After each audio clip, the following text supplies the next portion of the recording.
yun guys, isang mapagpalang araw muli sa ating lahat. So panibagong araw, siyempre panibagong vlog na naman tayo tungkol dito sa ating pagmamanok. So update lang tayo guys, yung ating Shamu, which is yung palahi ni Red is may sisiw na guys. So 20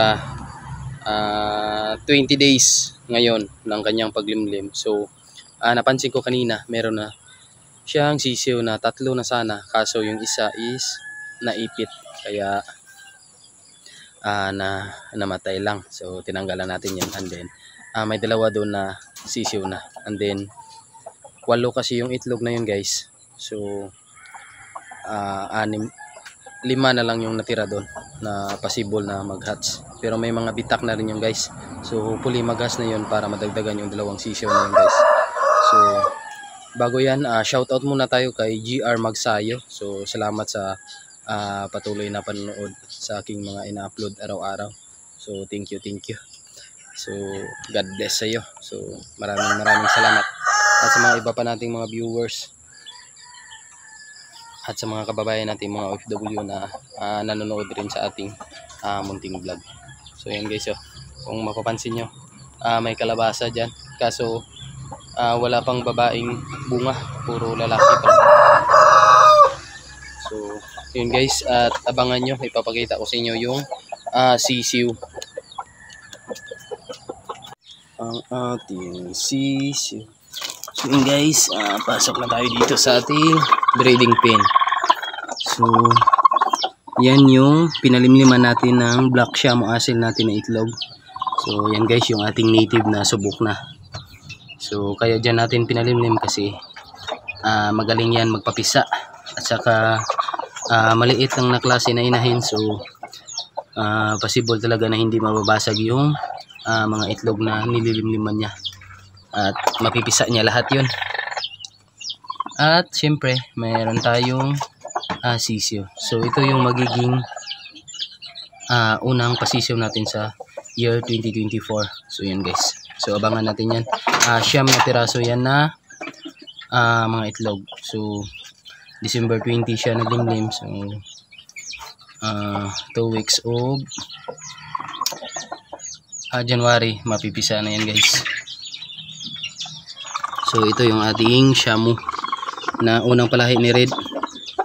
Yan guys, so yan yung mga balat, tinanggal ko na kanina. So yan guys, papakita ko sa inyo yung sisiw. So hopefully match pa tong 5 piraso na to. Yan guys, actually may bitak na rin yung guys. Yan, so yan yung 2 sisiw niya guys. Yan yung 2 pasisiw ng ating Shamu.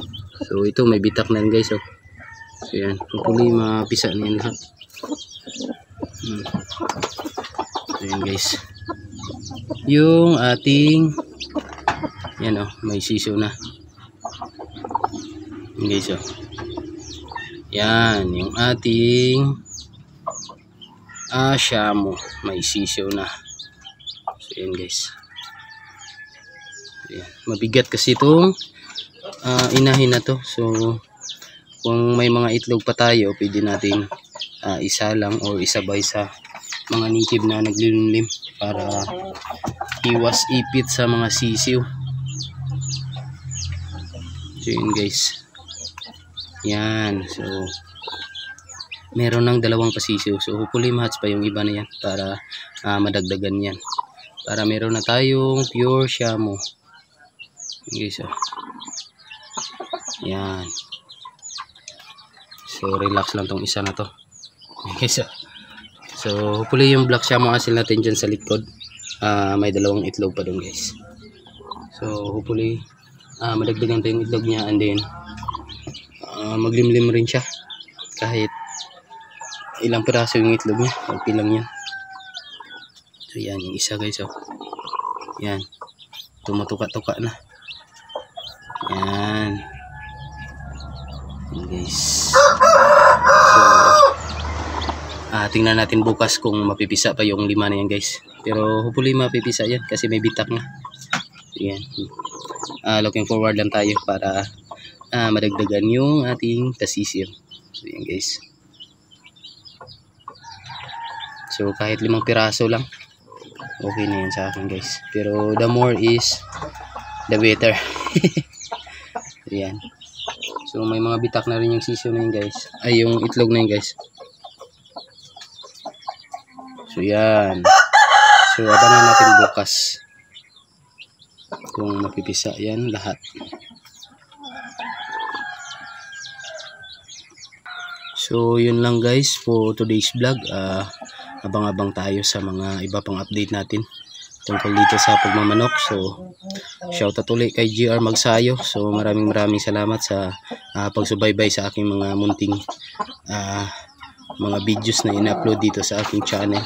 So God bless sa iyo at sa mga lahat ng viewers at sa lahat ng subscribers. So shout out sa inyong lahat at maraming salamat. So yun lang guys at God bless.